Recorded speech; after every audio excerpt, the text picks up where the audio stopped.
একজন সাহাবার নাম হযরত সালমান ফার্সি। কি নাম বললাম ভাই?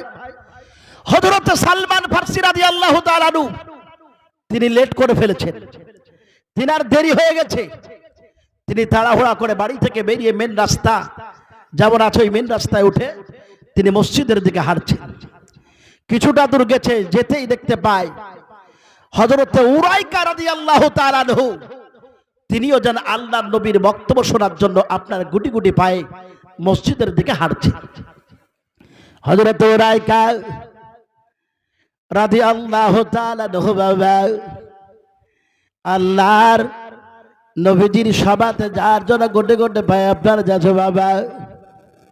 হযরত সালমান ফার্সি রাদিয়াল্লাহু তাআলা আনহু বলেন, আমি বাড়ি থেকে বের হলাম, বের হওয়ার পরে মেন রাস্তায় উঠলাম।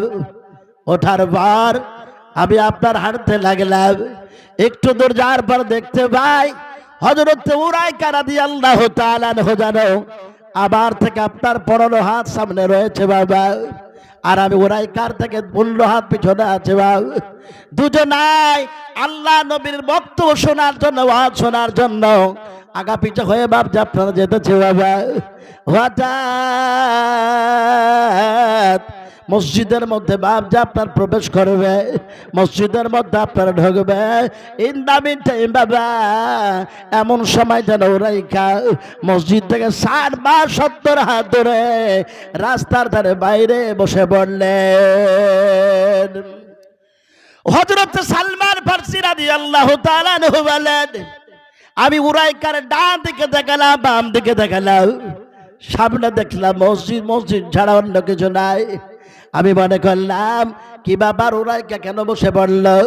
উরাইকার শারীরিক কোনো প্রবলেম হলো না কি বাবা? কি বাবার কোন শরীর অসুস্থ হয়ে গেল নাকি পেটের মধ্যে যন্ত্রণা হলো নাকি ব্যথা হলো? হযরত সালমান ফার্সি বলে আমি তাড়াতাড়ি করে তার কাছে আপনার চলে গেলাম। চলে যাওয়ার পর ও কালিজার টুকরা ভাইরা বাবা জীবনেরা, নবী বলেছেন মান আহাব্বা সুন্নতি ফাকাদ আহাব্বানি ওয়া মান আহাব্বানি কানা মাই ফিল জান্নাহ। যারা নবীজির সুন্নতকে মহব্বত করলো তারা যেন আল্লাহর নবীকেই মহব্বত করলো, আর যারা আল্লাহর নবীকে মহব্বত করলো বাবা তাদের ঠিকানা বন্ধু আব্বা ভাইরা বাবা জীবনেরা। হ্যাঁ এই মিষ্টি আমাকে নিয়ে খেতে বুঝলেন। কমিটির লোক আগে চিনতে পারেন, এই ভাই ছিল যে আলহামদুলিল্লাহ দেখেন এই ভাই কয় টাকা গো শোনা 60 টাকা জায়গা আলহামদুলিল্লাহ। এ দেখেন 60 টাকা আমার এই প্রিয় বন্ধু, আমার প্রিয় ভাই, আল্লাহ দীর্ঘজীবী করুক, হায়াত দারাজ করুক, বালা মুসিবত দূর করে দেবেন আল্লাহুম্মা আমিন। যাই হোক বন্ধুরা আব্বারা ভাইরা, ঠিক আছে মিষ্টি খুব সোনা সুন্দর। হযরতে আপনার সালমান ফার্সি বলছেন আমি তাড়াতাড়ি করে হযরতে উরাইকার কাছে চলে গেলাম।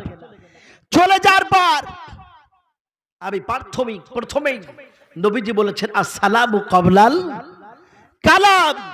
যখন একজন আরেকজনের সঙ্গে মিট হবে, সাক্ষাৎ হবে, দেখা হবে, কথা বলার আগে আপনার সালাম করবে। ঠিক কিনা বলেন ভাই? ঠিক কিনা বলেন একটু? সালাম এমনই একটা জিনিস বন্ধু, ভিতরে কঠোরতা থাকলেও যখন কেউ আপনাকে সালাম দিয়ে দিবে, রাগ থাকলেও আপনার রাগ আল্লাহ দূর করে দেয়। জোরে বলি সুবহানাল্লাহ। ঠিক কিনা বলেন? হযরত সালমান ফার্সি বলেন আমি তাড়াতাড়ি করে উরাইকার কাছে চলে গেলাম। যারবার হযরত উরাইকা রাদিয়াল্লাহু তাআলা আনহু কথা বলার আগে সালমান বলেন আমি সালাম দিয়ে দিলাম। সেও সালামের উত্তরখানা বাপ যে আপনার দিয়ে দিল। যারবার আমি সালমান জিজ্ঞাসা করলাম উরাইকা কি ব্যাপার বলো, তোমার কি শারীরিক কোনো প্রবলেম হয়েছে বলো? ও উরাইকা মসজিদে না গিয়ে নবীর সভায় না গিয়ে কেন বসে পড়েছো বলো? আল্লাহ নবীর দরবারে না গিয়ে, নবীর মাহফিলে না গিয়ে, নবীর সভাতে না গিয়ে কেন তুমি রাস্তার ধারে বসে পড়লে বলো? ও উরাইকা তোমার কি কোনো অসুস্থতা হয়েছে বলো? রোগ হয়েছে, তোমার বিপদ হয়েছে? হযরত উরাইকা কোনো কথা বলে না, কোনো আপনার উত্তর দেয় না বাবা। হযরত সালমান বলে একবার নয়, দুইবার না, আমি তিনবার বললাম। যখন কোনো কথার আপনার উত্তর পেলাম না, সঙ্গে সঙ্গে যেন বিশ্ব নবীর কাছে চলে গেলাম। আল্লাহ নবীর কাছে যাওয়ার পর নবীকে আপনার সালাম কেন দিয়ে দিলাম, নবী আপনার সালামের উত্তর কেন দিয়ে দিল। যার পর জিজ্ঞাসা করে সালমান, কি ব্যাপার তোমার দেরি কেন বলো, এত লেট কেন বলো, তুমি কেন আসনে বলো। হযরত সালমান ফারসি বলে, ইয়া রাসূলুল্লাহ, হাবিবাল্লাহ নবী গো, ওগো নবী, আপনার একজন সাহাবী নাম তার উরাইকা, আমরা দুজনাই আপনার মাহফিলে আসতেছিলাম নবী গো, কিন্তু আস্তে আস্তে নবী গো মসজিদের মধ্যে প্রবেশ করব, এমন সময় 60 বা 70 হাত ধরে সে আপনার উরাইকা, আপনার প্রেমিক সাহাবী মসজিদের বাইরে আপনার রাস্তার ধারে চুপ করে বসে পড়ল। আল্লাহর নবী বলে, ও সালমান, যাও যাও, তুমি গিয়ে তাকে বলো আল্লাহর নবী তোমাকে ডেকেছে, বিশ্ব নবী তোমাকে ডেকেছে। বন্ধুরা, আব্বারা, ভাইয়েরা, বাবা জীবনেরা, হযরত সালমান তিনি আপনার তাড়াতাড়ি করে আবার চলে গেলেন। চলে যাওয়ার পর পূর্বের নাই উরাইকাকে সালাম দিয়ে দিলেন। হযরত উরাইকা সালামের উত্তরখানা দিয়ে দিল। যার পরে বলছে, ভাই উরাইকা, ওগো কালেজার টুকরা উরাইকা ভাই, ওগো আমার প্রিয় ভাই, শুনে নাও, প্রথম নাম্বারে যখন আমি তোমার কাছে এসেছিলাম ওটা আমার ইচ্ছায় এসেছিলাম, কিন্তু এখন দ্বিতীয় রাউন্ডে যে তোমার কাছে এসেছি এটা আমার ইচ্ছায় আসি না। ও উরাইকা, যেই নবীকে না বানালে আমার আল্লাহ কুল কায়নাত বানাতো না, যেই নবীকে না বানালে আল্লাহ তাআলা গোটা পৃথিবীকে বানাতো না, যেই নবীর আঙ্গুলের ইশারায় চন্দ্র 2 খণ্ড হয়, যেই নবী আপনার ডুবে যা সূর্যকে উঠতে বললে উঠে দাঁড়ায়, ওই নবীজি তোমাকে ডেকেছে।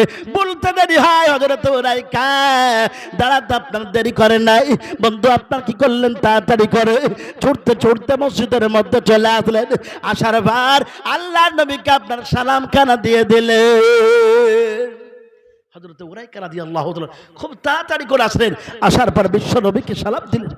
আল্লাহর নবী বলে, উরাইকা, কি ব্যাপার, মাহফিলে না এসে সবাই না এসে বাইরে বসে পড়েছিল, ব্যাপারটা কি বলো। বলছেন, ওগো আল্লাহর রাসূল, ওগো আল্লাহর হাবিব, আপনি বসতে বলেছিলেন তাই বসে পড়েছিলাম। জোরে বলে সুবহানাল্লাহ। কি বলেছেন? জনবী, আপনি বসতে বলেছিলেন তাই রাসূল আমি বসে পড়েছিলাম।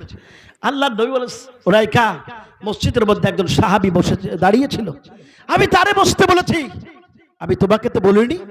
বলে, ইয়া রাসূলুল্লাহ, হাবিব বলে, নবী গো, ও তো শুধু সাহাবী নয়, আমিও তো আপনার সাহাবী।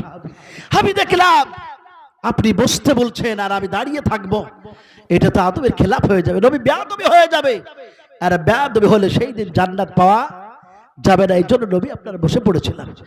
ওরা আব্বা, ভাইয়েরা, বাবা জীবনে আল্লাহ রসুলকে সাহাবা আজমাইনরা এত ভালোবাসতেন, এত মহব্বত করতেন, এত প্রেম করতেন।